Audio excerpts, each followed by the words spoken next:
தோழர்களே, தமிழ்நாடு கலை இலக்கிய பெருமன்றம் முன்னெடுத்துக் கொண்டிருக்கும் நாளும் ஒரு கதை சொல்லல் என்கிற புதிய இலக்கிய வடிவத்தில் இணைய வாயிலாக நாம் தொடர்ந்து ஒரு தொடர் ஓட்டம் போல பயணித்துக் கொண்டிருக்கிறோம் தோழமைகளே. குறிப்பாக நூற்றாண்டு கண்ட ஆளுமையுடைய சிறுகதைகளை மட்டும் எடுத்துக்கொண்டு அந்த சிறுகதைகளை கதை சொல்லி வாயிலாக கேட்டும் பின்னூட்டத்தால் பகிர்ந்தும் பல்வேறு நிலைகளில் நாம் தொடர்ந்து பயணித்துக் கொண்டிருக்கிறோம். குறிப்பாக அழகிரிசாமி ஐயாவுடைய கதைகளை முழுமையாக 119 கதைகளுக்கு மேலாக நிறைவு செய்துவிட்டு, தமிழொலி ஐயா அவருடைய சிறுகதைகளையும் நிறைவு செய்துவிட்டு, தற்பொழுது கீரா என்கிற ஒரு மகத்தான படைப்பாளியினுடைய படைப்பை எடுத்துக்கொண்டு நாம் தொடர்ந்து பேசி வருகிறோம். இன்றைக்கு 40வது நாள் நிகழ்வில் நாம் தொடங்க இருக்கிறோம். ஆளுமைகளே, கீரா என்கிற மகத்துவத்தை சொல்ல வேண்டும் என்றால் சொல்லிக்கொண்டே போகலாம். நம்முடைய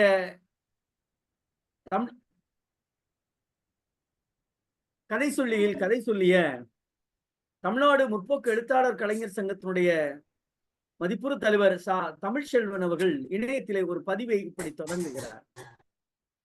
கீரா ஐயா அவர்கள் எப்படின்னா, இருப்பதற்கு சில மாதங்களுக்கு முன் அவர் அளித்த நேர்காணலில் ரயிலுக்கு டிக்கெட் வாங்கிவிட்டேன், ரயிலுக்கு காத்திருக்கிறேன் என்று சொன்னார்.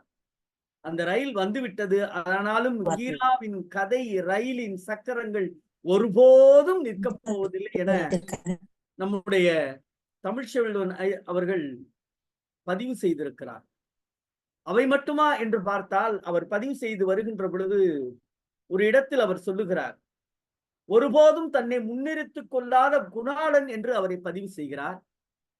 அவர் ஒரு எழுத்தாளர் என்பது இடைச்செவலில் யாருக்குமே தெரியாது. அங்கே ஒரு விவசாயி, 40களில் கம்யூனிஸ்ட் கட்சியை அந்த பகுதியை கட்டிய ஒரு போராளி, கட்சி தடை செய்யப்பட்டிருந்த காலத்திலே தைரியமாக மே தினத்தில் செங்கொடி ஏற்றியவர்.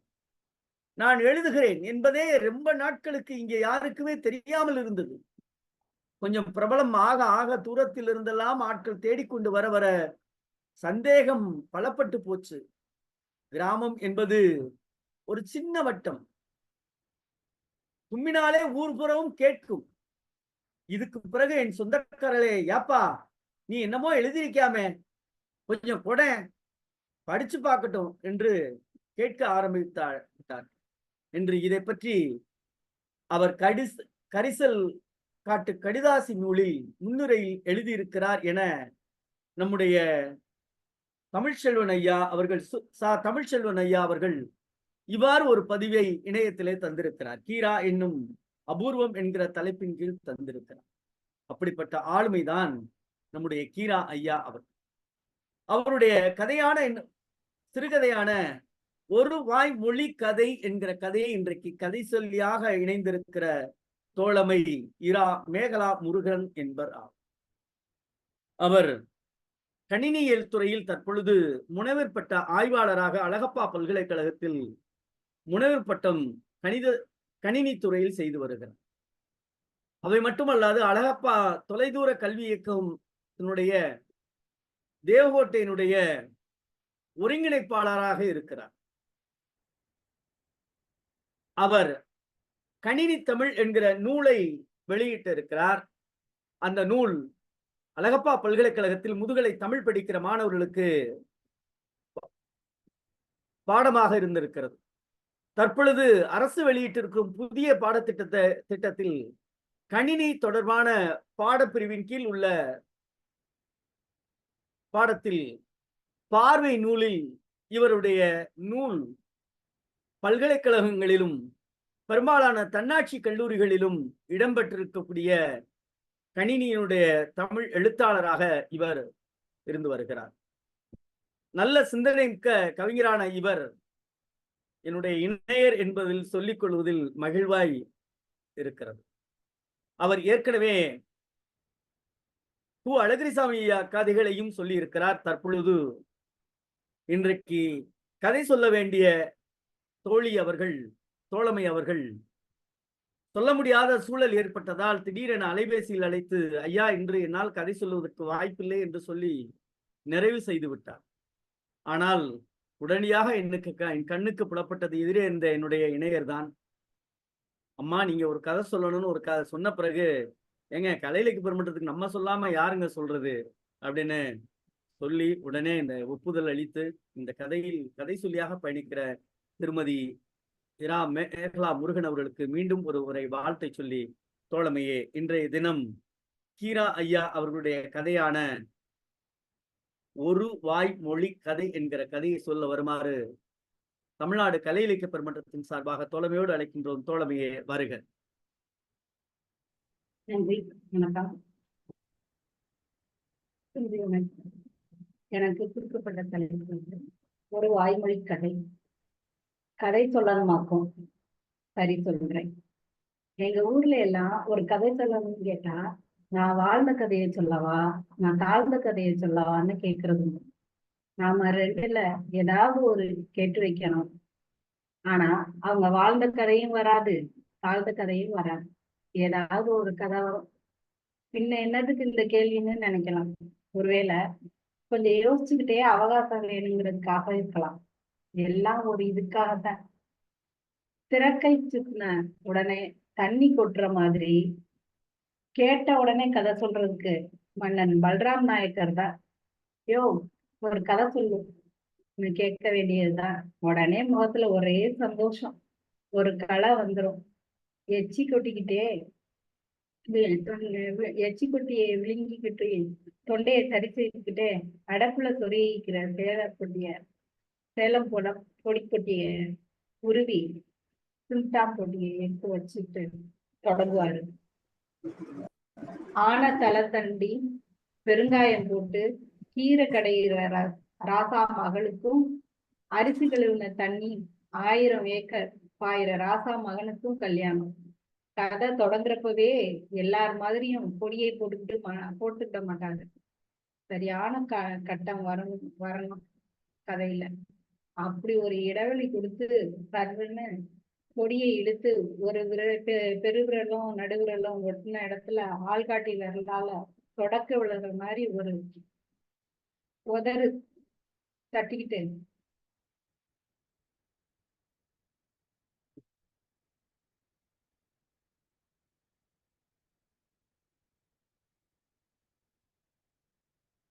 அப்படி ஒரு இடைவெளி கொடுத்து சர்ன்னு பொடியை இழுத்து பெருவிரலும் நடுவிரலும் ஒட்டின இடத்துல ஆள்காட்டி வரலால சொடக்கு விழுற மாதிரி ஒரு உதறு தட்டிட்டு பிதுங்கிய கண்ணீர் வழியா நம்ம எல்லாம் ஒரு கெத்தான பார்வையால பார்ப்பாரு. எவன்டா என் மாதிரி கதை சொல்ல முடியும்னு கேட்கணும் அந்த பார்வை.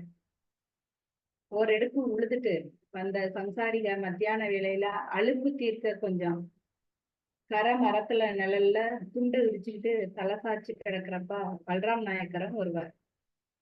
அறைய மறைக்க வெறும் அருணாக்காயத்தால சொருகப்பட்ட கையாள கோமணித்தும் அந்த அருணாக்காயத்துல இடது பக்கம் சேலம் பட்டையையும் முள்வாங்கியும்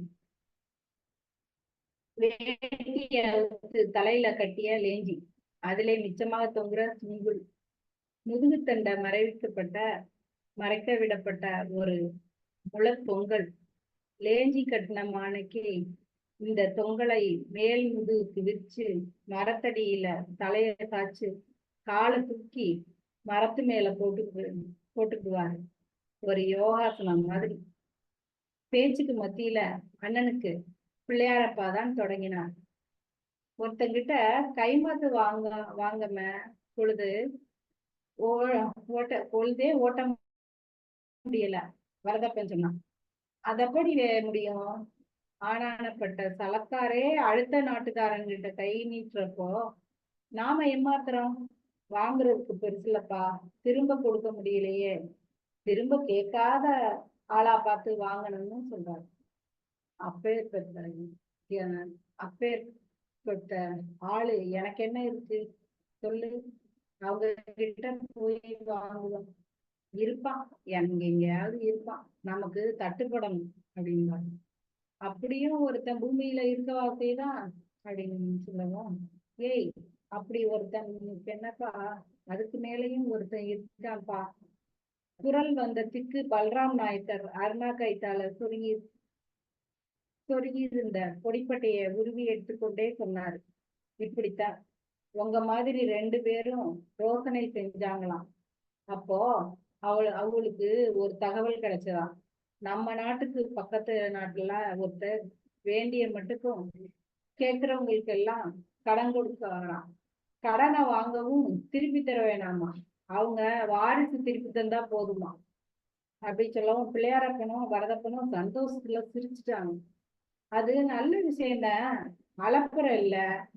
ஆனா நம்ம வாரிசுகளை எவன் சம்பாதிக்கிறது?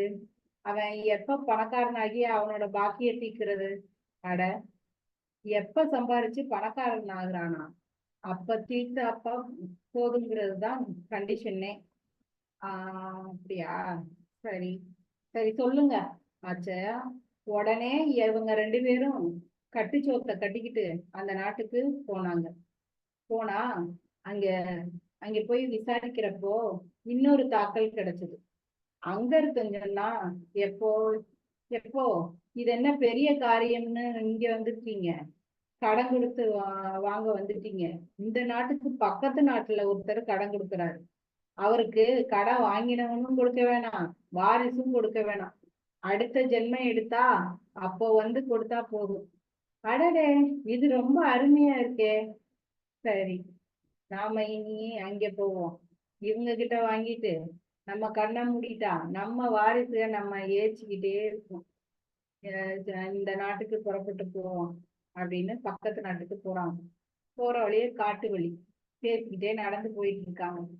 அதுல ஒருத்தர் சொல்றான், அடுத்த ஜென்மத்துல நாம என்ன பிறக்க போறோமோ, என்ன பிறக்க போறோம், மனுஷனா பிறந்தா தானே அவர் கடனை நம்ம அடைக்கணும், அதுதானே அப்படின்னு சொன்னா இன்னொருத்தன். இந்த சமயத்துல இவங்க பேச்சு கேட்ட யாரோ விழுந்து விழுந்து சிரிக்கிற மாதிரி ஒரு சத்தம், கக்க கக்கன்னு ஒரே சத்தம். இவங்க எல்லா பக்கமும் திரும்பி பார்த்தாங்க. யாரையும் தாங்கல.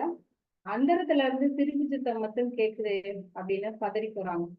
இவங்க பதறினதையும் தேய்க்கிறதையும் பார்த்த அசரீரி ரொம்ப ரொம்ப மேலும் மேலும் சிரிச்சுக்கிட்டு உருண்டது. இவங்களோட திகைப்பும் பதட்டமும் நீங்கிறதுக்கு முன்னாலே அந்த குரல் இவங்களை பார்த்து, ஏ அப்பா கடங்காரங்களா, என்ன உங்களுக்கு தெரியலையா? இந்தா பாருங்க, நான் தான் பேசுறேன் அப்படின்னு சோளக்காட்டு காவலுக்கு அங்கே போட்டிருந்த பரன் உச்சியில ஒரு மாட்டு கொம்பு, பூம்பிடிச்ச மாதிரி ஒரு கம்பு நுனியில நட்டமான்னு சொருகி வச்சிருந்தது. அதுதான் அப்படி சிரிச்சதும் போல, சிரிச்சதும் பேசினதும். போன ஜென்மத்துல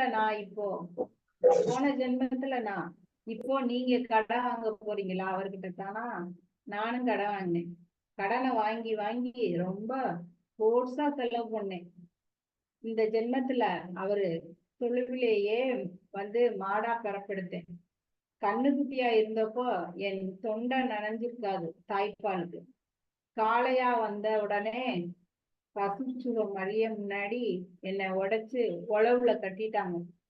ஆயுசு புறாவும் குழம்புக தேய முன்னும் பின்னும் நடந்து மூக்கணாங்கயிறு மூக்கை அறுத்து ரத்தம் கசிய அவர் தோட்டத்துக்கு கமலை இழுத்து தண்ணி அரைச்சேன், உப்ப வண்டி இழுத்தேன். ஆயுசு முடிஞ்சு செத்து போன பிறகும் அவங்களுக்கு என் தோலை உரிக்க கொடுத்து கமலைக்கு பூனை வாளால் தண்ணி இறைக்க உதவினேன். பூனை வாளாகி கிழிஞ்ச பிறகும் அவங்க வீட்டுக்கு ஆளுகளுக்கு காலுக்கு செருப்பா உழைச்சேன். அப்பவும் என் பாடு தீரல.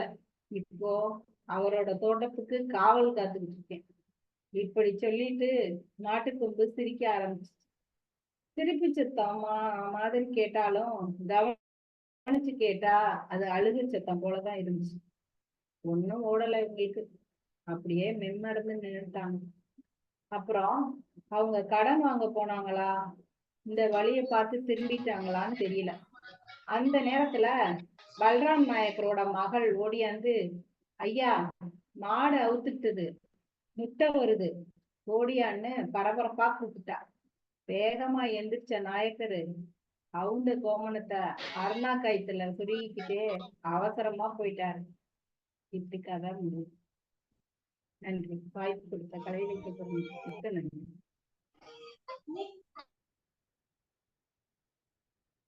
அதைய வேகமா முடிஞ்சிருச்சு. கட கட கட கட கடன்னு வரிவிடாமல் வேகமா நிறைவு பண்ணிட்டீங்க. வாழ்த்துக்கள்.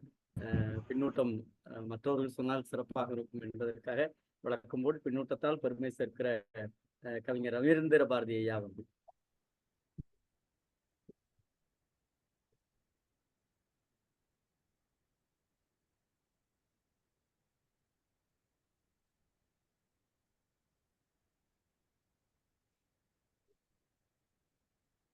அன்பான தோழமைகளே, கேக்குது நான் பேசுறது?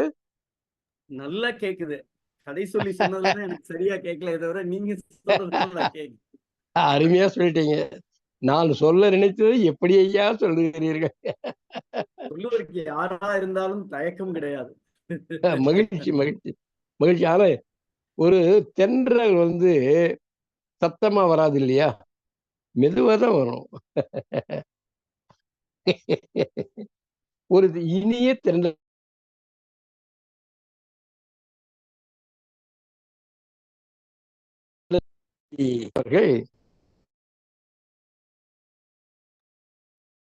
கவிஞரே, நீங்க பேசுறது கேட்கல கவிஞரே. அந்த தென்றல் மெதுவா வந்து நம்ம உடம்பு பூரா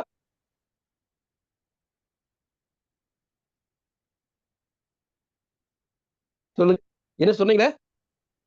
நீங்க பேசுனது முழுமையா என்ன வரை கேட்கல, இப்பதான் கேக்குது.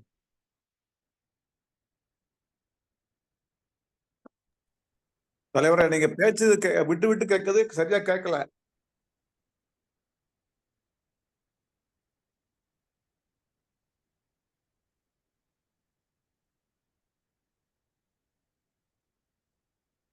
கவிஞரே,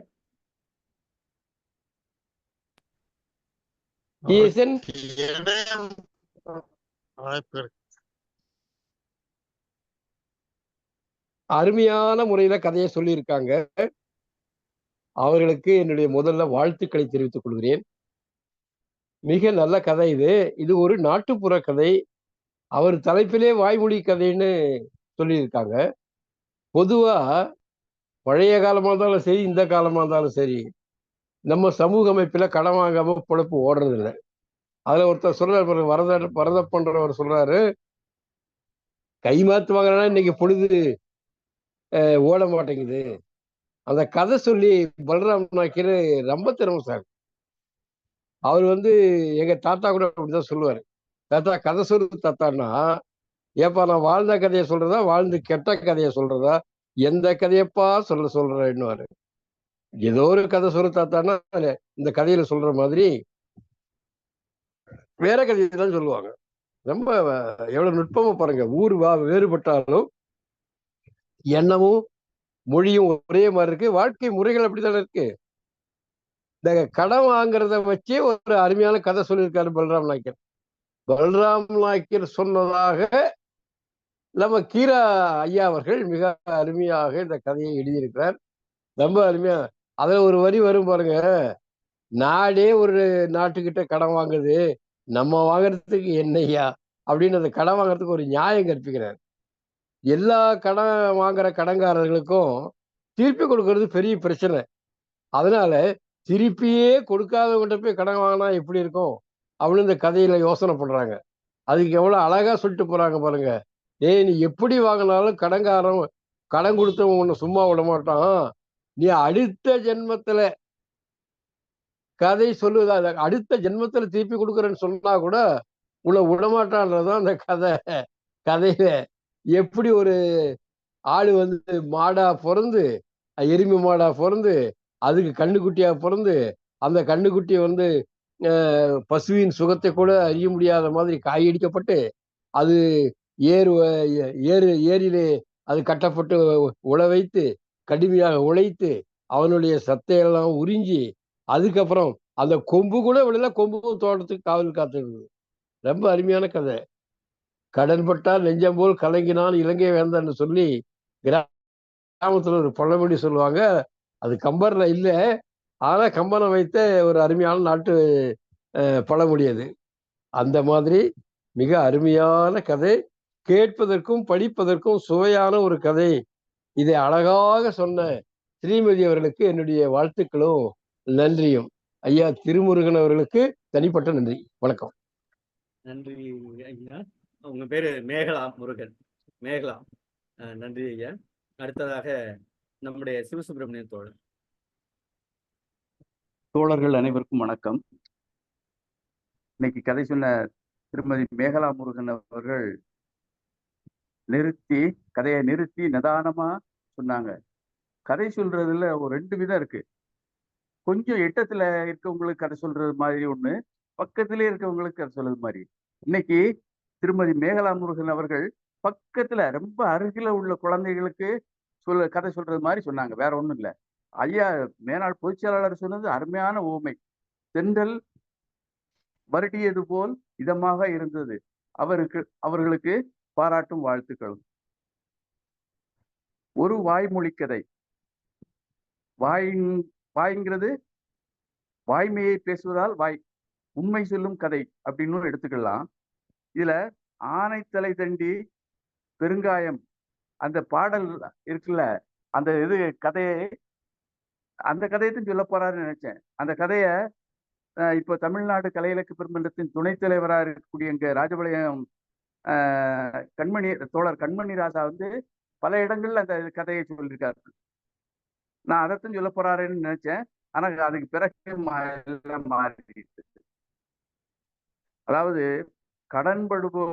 கடன்பட்டவர்கள் சிரிக்கிறது மாதிரி தெரியும், ஆனா அழத்தையும் செய்வாங்க அப்படிங்கிறத தெரிஞ்சு அப்படின்னு சொல்றது.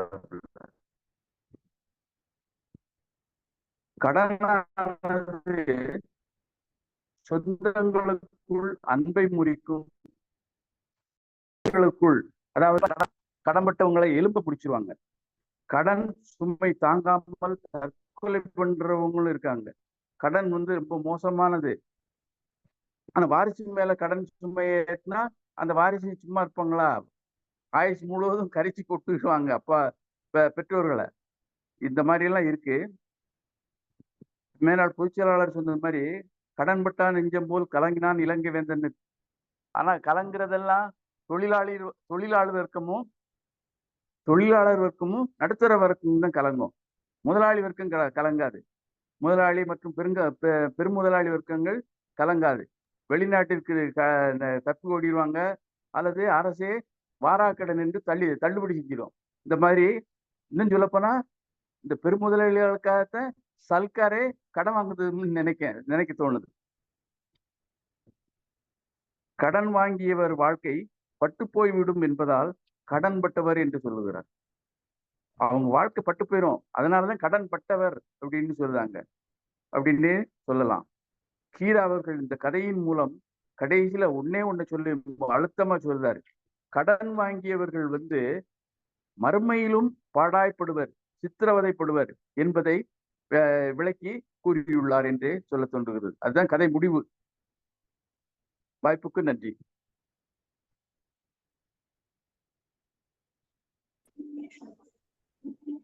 நன்றி தோழமையே. நவநீத கிருஷ்ணன் தோழர்.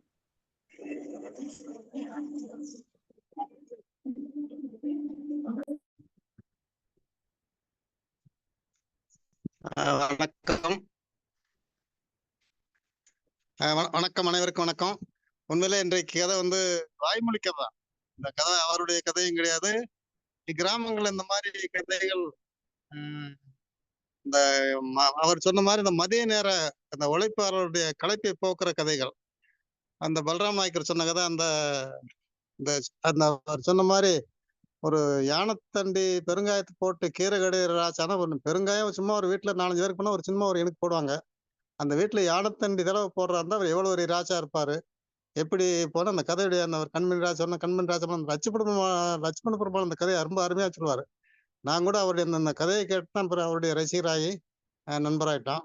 அதே மாதிரி அரிசி கலவுற தண்ணியில 1000 ஏக்கர் நெல் விளையும்னா அப்படி எவ்வளவு குடும்பம் இருக்கும் அப்படின்னு சொல்லி இந்த கதை எப்படின்னா 2 பேருக்கு சம்பந்தப்பட்ட கல்யாணத்துக்கு விரைவு வாங்க போவாங்கன்னு சொல்லுவாங்க. அந்த விரைவாக மாட்டு வண்டி போகும்போது வண்டி திருச்சி போகும், கடைசி வண்டியில திருநெல்வேலி இருக்குன்னு ஒரு கதை சொல்றவங்களுடைய அந்த அப்படியே அந்த கற்பனையை கொண்டு போகும்.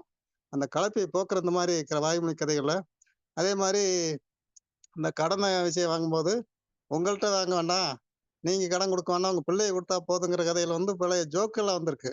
இவன் அதே மாதிரி கடன் கொடுத்துட்டு திரும்பி ஹோட்டலில் போய் சாப்பிட போட்டில் போட்டிருக்கு ஹோட்டலில், நீங்க வந்து இங்க சாப்பிட வேண்டாம், உங்க பிள்ளைகள்ட்ட வாங்கிக்கிறோன்ட்டு.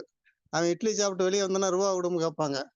ஏய் நீ தான் மகன்ட்டு கேட்பன, நீ கொடுக்க வேண்டாம், உங்க அப்பன் சாப்பிட்ட கொடுன்னு சொல்லி சொல்லிட்டு அந்த ஜோக்கு எல்லாம் இருக்கு. அப்ப இந்த இந்த கதையிலிருந்து அந்த ஜோக்கெல்லாம் வந்திருக்குன்னு இப்ப நினைக்கிறேன். அந்த வகையில இந்த வாய்மொழி கதை மிக அவங்க சொன்ன மாதிரி மென்மையாக சொன்ன தோழி மேகலா சகோதரி அவர்களுக்கும் நன்றி தெரிவித்துக் கொள்கிறேன். வணக்கம். நன்றி தோழமையே. கணேசன் சாத்தூர் தோழர். தோழர்கள் அனைவருக்கும் வணக்கம். இன்று ஒரு வாய்மொழி கதை. நம்ம நவநீத சொன்ன மாதிரி இந்த வாய்மொழி கதைங்கிறது வந்து அந்த காலத்துல நிறைய பேர் இந்த மாதிரி கதைகள்லாம் சொல்லிக்கிட்டு தான் இருந்திருக்காங்க. அது நம்ம பார்க்கலாம். ஒரு 7 கடல் தாண்டி ஒரு ராணி இருந்தா, ராஜா இருந்தாங்கன்ட்டு இப்படிலாம் நம்ம கதையை நிறைய கேட்டிருக்கோம். அதுலயும் இந்த கதையை வந்து நம்ம கருமுருகன் ஐயாவுடைய இணையர் வந்து மேகலா முருகன் மிகவும் அருமையா சொன்னாங்க. ரொம்ப ஒரு வரி கூட விடல. ரொம்ப அமைதியா சொன்னா கூட அந்த கதையை நம்ம வந்து மேல திருப்பி திருப்பி கேட்கிற மாதிரி சொன்னாங்க. ரொம்ப அருமையா சொன்னாங்க அந்த கதை.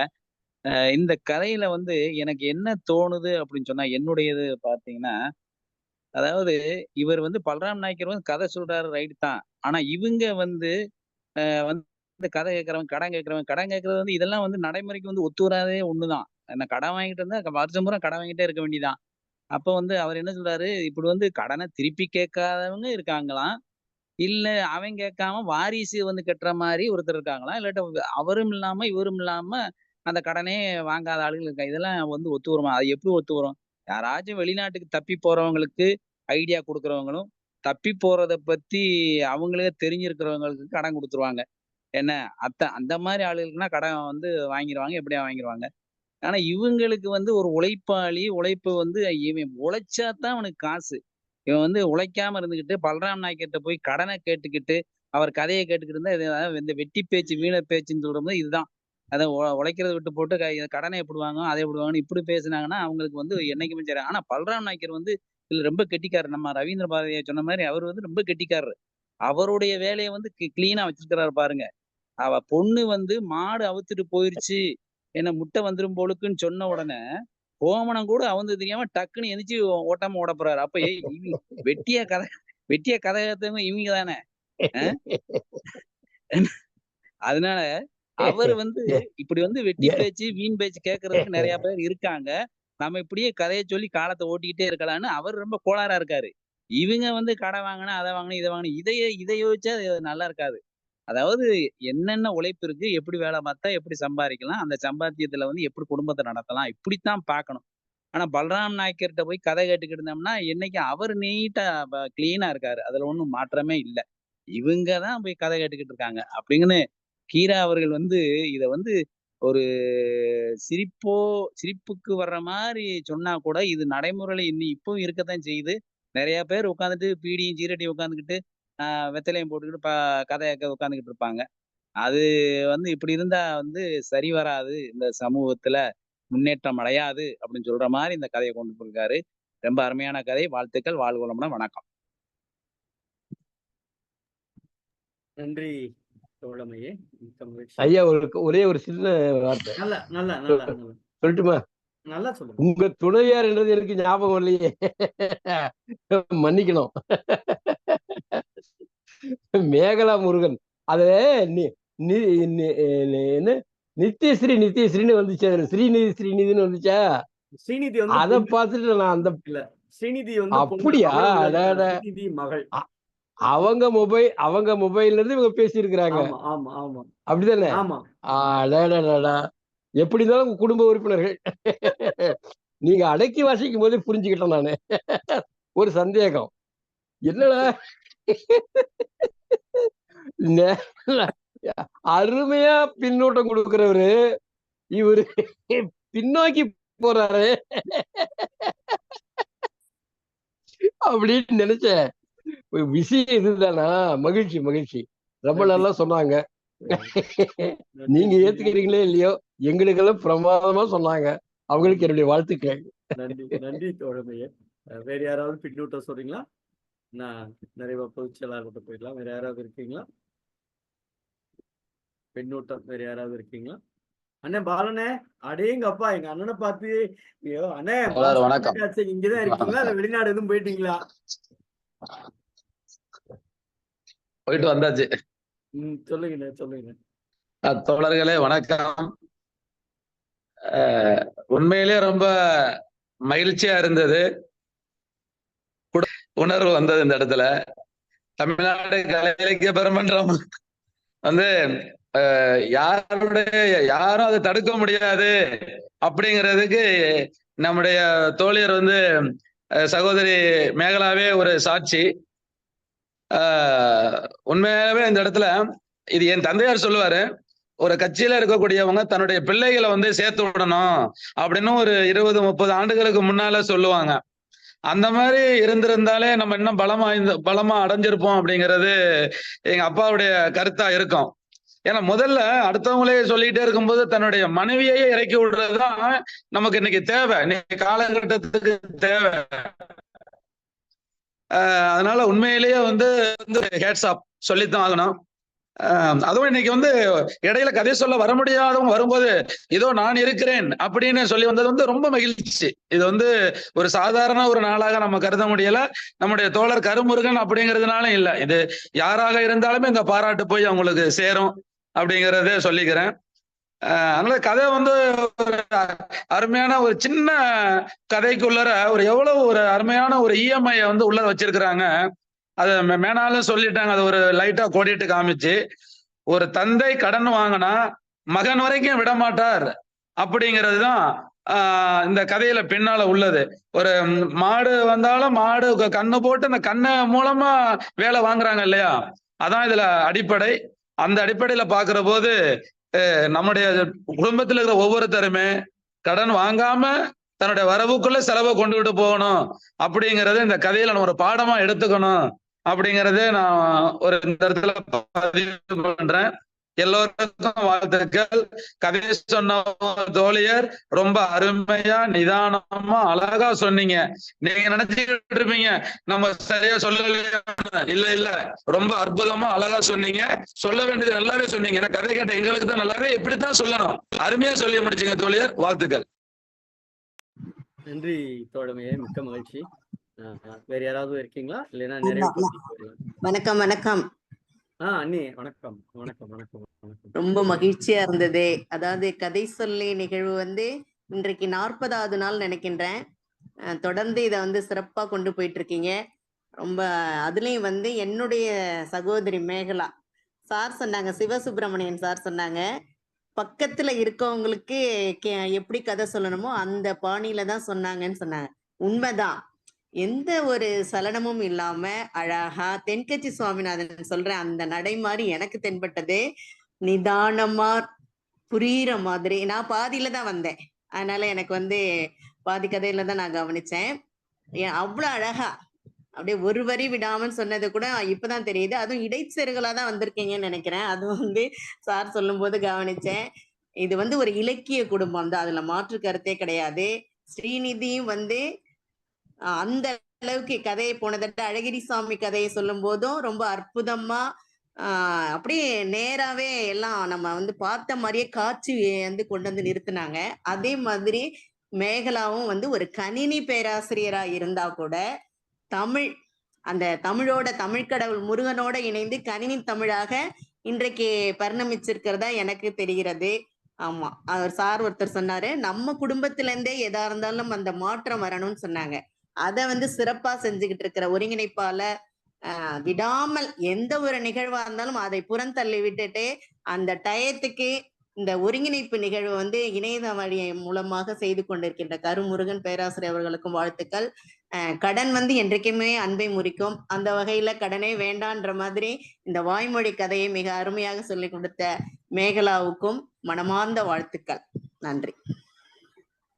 இப்போ பின்னூட்டம் சொன்னது யாருன்னா என்னோட கூட பிறந்த எங்க அண்ணனோட இணையர்.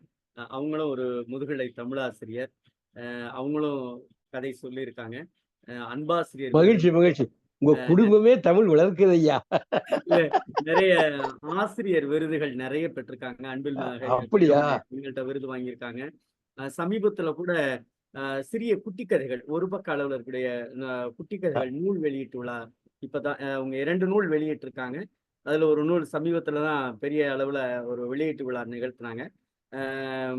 நல்ல அந்த அரசு நடத்தக்கூடிய அந்த தொலைக்காட்சி அந்த ஏதோ ஒரு அந்த அந்த நிகழ்ச்சியில அவங்க தொடர்ச்சியா அவங்க நிகழ்ச்சி பண்ணிட்டு இருக்காங்க.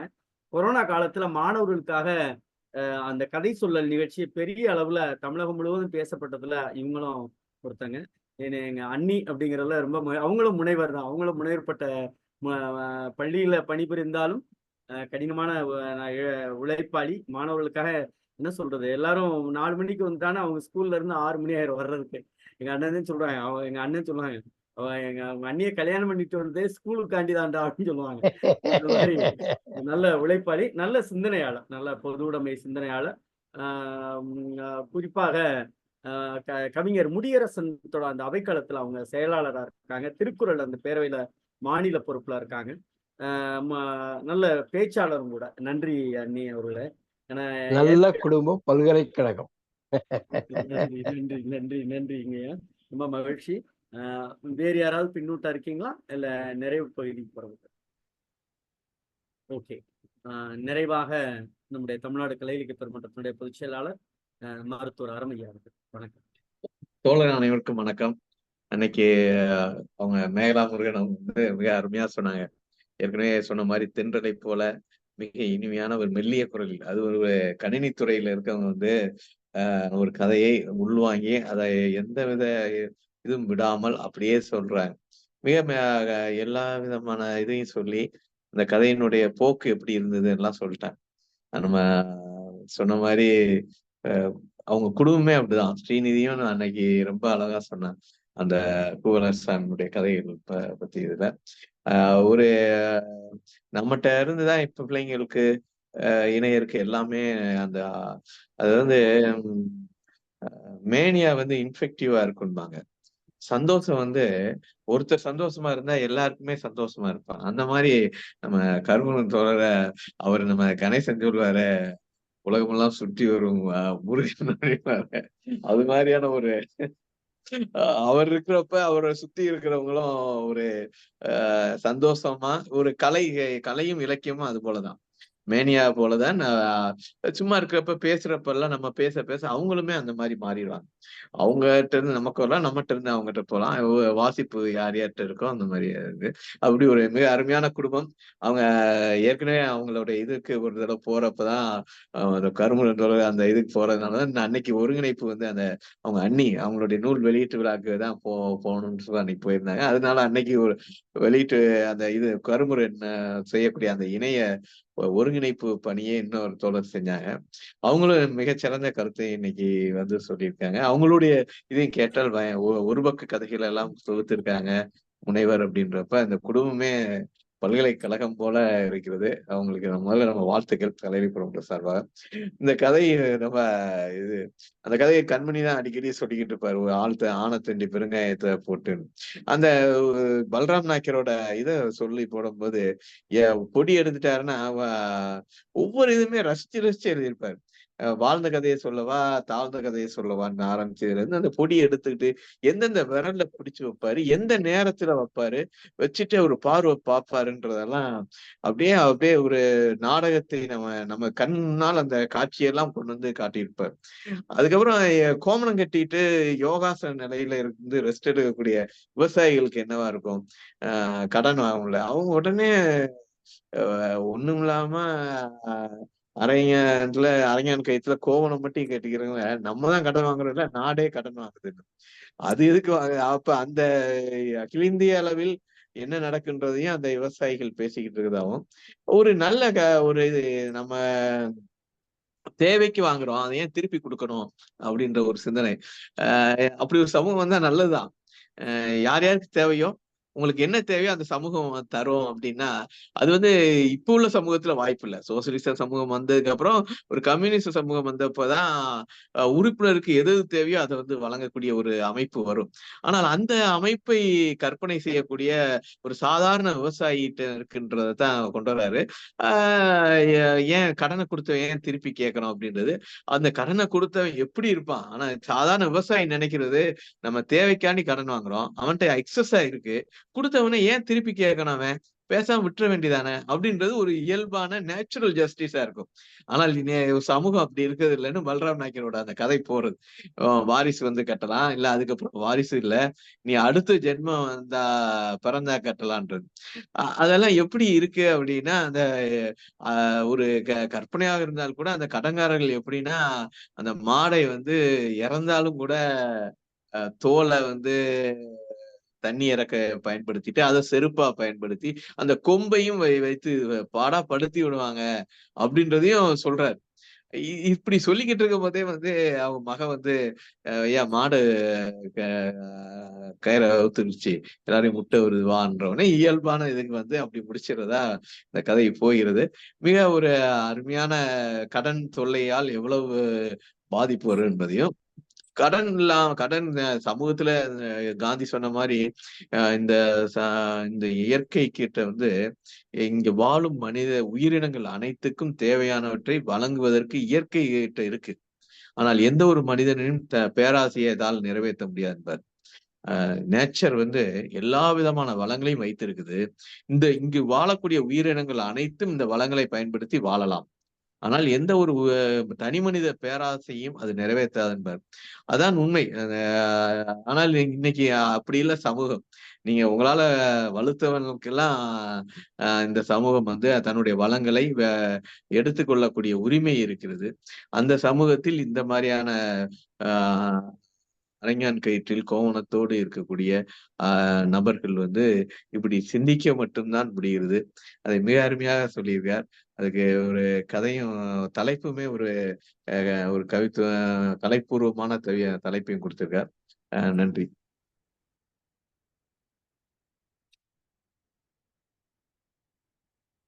நன்றி பொதுச்செயலாளர். மகிழ்ச்சி. பதிவு பின்னூட்டம் பார்த்துடலாம். மருது நாகராஜன் தோழர், நிறுத்தி நிதானமாக மெய்ப்பாடோடு கதையை சொன்னார்கள், தோழமைக்கு வாழ்த்துக்கள், ஒளி சற்று குறைவாகவே இருந்தது அப்படின்னு சொல்லியிருக்காங்க. அகிலன் தோழர் நூலகர் அகிலன் தோழர், குடும்பத்துடன் இலக்கிய பணியாற்றும் முனைவர் முருகன் அவர்களுக்கும் மேகலா முருகன் அவர்களுக்கும் வாழ்த்துக்கள் ஐயா, கதை அருமையாக இருந்ததுன்னு போட்டிருக்காங்க.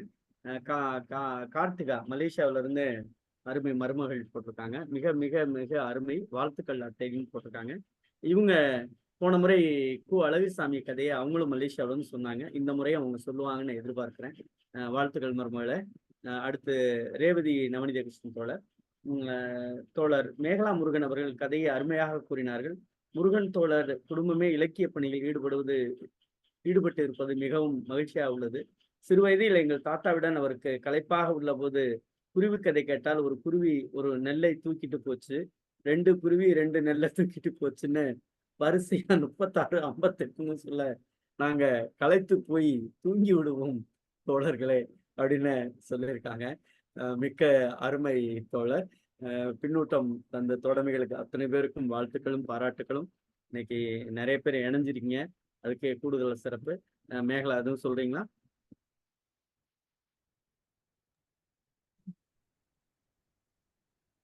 இப்பவும் அந்த அமைதியான பொருள்ல வணக்கம் அப்படிங்கிறதான். நன்றி தோழமையில. பொதுச்செயலாளரை நாளை நிகழ்வுக்கு போயிடலாமா? நாளை கதை விடுமுறையில் தோழர் பீர் ரக்கிபா ராஜபாளையத்தை சேர்ந்தவங்க சொல்றாங்க. நன்றி தோழர்களே. தமிழ்நாடு கலை இலக்கிய பெருமன்றம் ஒவ்வொரு நாளும் ஒரு புதிய கதைகளை தேடுவது என்கிற நோக்கில் அல்லாமல், ஒரே படைப்பாளியுடைய கதையை எடுத்துக்கொண்டு அவருடைய புதிய நோக்கில் பல்வேறு கருத்துக்களை எப்படியெல்லாம் பயணிக்கிறார் என்ற நிகழ்வை நாம் பார்த்து தொடர்ந்து பயணித்துக் கொண்டிருக்கிறோம். அந்த அடிப்படையில் கீரா ஐயா அவர்களை பொறுத்த மட்டிலும் ஒரு வாய்மொழி கதை என்பது யதார்த்தமாக வாழ்வியலோடு வட்டார வழக்கில் இருக்கிற ஒரு நிகழ்வை ஐயா அப்படியே ஒரு பதிவாக தந்திருக்கிறார். அவன் ஒரு ஏழை விவசாயியாக இருந்தாலும், கல்வி அறிவு இல்லாதவனாக இருந்தாலும், ஆனால் அவனுக்கு சமூகத்தில் இருக்கிற சிந்தனை யதார்த்தமாகவே இருக்கிறது என்பதுதான். அவன் சொல்லுகிற ஒரே ஒரு வார்த்தை தான், அரசாங்கம் கடன் வாங்கலையா என்கிற கேள்வி இருக்கிறதே. இது சாதாரண விஷயமாக கடந்து போகிற கதை கிடையாது. அப்படி என்றால் என்ன? தேவை ஏற்படுகின்ற பொழுது அவன் எதையாவது நாடியாக வேண்டிய இக்கட்டான நிலைக்கு தள்ளப்படுகிறான். அரசும் அப்படித்தான், மனிதனும் அப்படித்தான். ஆக இக்கட்டான நிலைக்கு தள்ளப்படுவதற்கு யார் காரணம் என்கிற ஒரு விவாத போக்கில் கொண்டு செல்வதுதான் இந்த கதை. இந்த கதையை அழகாக சொன்ன திருமதி மேகலா முருகனுக்கு வாழ்த்துக்கள். பின்னூட்டம் தந்த பெருமக்களுக்கும் வாழ்த்துக்கள். நிறைவாக ஒரு இலக்கிய குடும்பம் என்று எங்களை வாழ்த்திய பெருமக்களுக்கும் வாழ்த்துக்கள். புதிதாக இன்றைக்கு நிறைய பேர் இணைஞ்சிருக்காங்க, அதுவே ரொம்ப மகிழ்ச்சியா இருக்குது. மலேசியாவில இருந்து ஜானகி அம்மா இணைஞ்சிருக்காங்க, கீர்த்திகா இணைஞ்சிருக்காங்க, எங்க அண்ணன் பாலன் இன்னைக்கு இன்னையில இருந்து தொடர்ச்சியா வர்றோம்னு வேற சொல்லியிருக்காங்க. அருமை மாணவி நூறுல் இணைஞ்சிருக்காங்க. நிறைய பேர், அதுவே பெரிய சிறப்பு. குறிப்பாக அந்நியார் அவர்களும் இணைந்து சொன்னதும் சிறப்பு. ஆகவே இன்றைய தினம் இதுபோல் தினமும் இணைய வேண்டும் என்கிற வேண்டுகோளோடு, தோழமைகளே, கதை என்பது பொழுதுபோக்கிற்காக பேசப்படுகிற கதை தளம் இது அல்ல. இது இந்த சமூகத்தினுடைய விழிப்புடைய செய்ய வேண்டியதற்கான ஒரு பதிவாகவே நாம் பயணிக்கிறோம். அந்த அடிப்படையில் தமிழ்நாடு கலை இலக்கிய பெருமன்றம் முன்னெடுக்கிற நாளும் ஒரு கதை சொல்லல் நிகழ்வில் தினமும் இரவு 8 மணிக்கு தமிழ்நாடு கலை இலக்கிய பெருமன்றம் கதைகளோடு உங்களோடு பயணிக்கிறோம். இப்பொழுது கீரா ஐயா அவர்களின் கதைகளோடு நாங்கள் இரவு 8 மணிக்கு. நன்றியும் வாழ்த்துக்களும்.